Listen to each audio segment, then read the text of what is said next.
दोस्तों, कथा मिलती है कि श्री विष्णु की इस भूमि में यानी कि बद्रीनाथ में पहले भगवान भोलेनाथ का निवास स्थान था।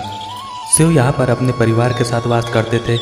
लेकिन एक दिन भगवान विष्णु जब ध्यान करने के लिए स्थान खोज रहे थे तो उन्हें यह स्थान दिखाई दिया। यहाँ के वातावरण को देखकर वह मोहित हो गए, लेकिन वह जानते थे कि यह तो भगवान शिव का निवास स्थान है।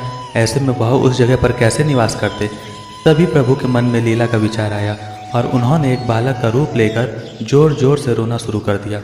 कुछ ही देर में माँ पार्वती की नज़र उन पर पड़ी तो वह बालक को चुप कराने का प्रयास करने लगी, लेकिन वह बालक चुप ही नहीं हो रहा था। इसके बाद माता उसे लेकर जैसे ही भीतर प्रवेश करने लगी, भोलेनाथ समझ गए ये तो श्री हरि हैं। उन्होंने माँ पार्वती से कहा कि बालक को छोड़ दें, वह अपने आप ही चला जाएगा। लेकिन पार्वती नहीं मानी और उसे सुलाने के लिए भीतर लेके चले गई।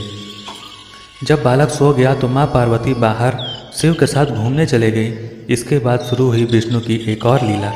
उन्होंने भीतर से दरवाजे को बंद कर लिया और जब भोलेनाथ लौटे तो भगवान विष्णु ने कहा कि यह स्थान मुझे पसंद आ गया है, मैं इसी स्थान पर अपने भक्तों को दर्शन दूंगा। न चाहते हुए भी शिव और पार्वती को बद्रीनाथ छोड़कर जाना पड़ा और शिव अपने निवास के लिए स्थान ढूंढते हुए केदारनाथ पहुंच गए।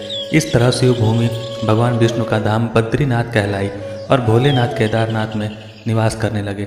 मान्यता है कि एक बार देवी लक्ष्मी श्री हरि से रूठकर अपने मायके चले गई। इसके बाद उन्हें मनाने के लिए भगवान विष्णु ने तप करना शुरू कर दिया। इसके बाद देवी लक्ष्मी की नाराजगी दूर हुई और वह भगवान को ढूंढते हुए उसी स्थान पर पहुंची जहां वह तप में लीन थे। उन्होंने देखा कि श्री हरि विष्णु तो बैर के पेड़ पर बैठकर तपस्या कर रहे हैं। इसके बाद माँ लक्ष्मी ने भगवान विष्णु को बद्रीनाथ का नाम दे दिया। इसके बाद विष्णु धाम बद्रीनाथ के नाम से जाना जाने लगा। बद्रीनाथ धाम अलकनंदा नदी के बाएं तट पर नर और नारायण नाम के दो पर्वत श्रृंखलाओं के बीच में स्थित है। मंदिर में भगवान विष्णु के एक रूप में बद्री नारायण की पूजा होती है।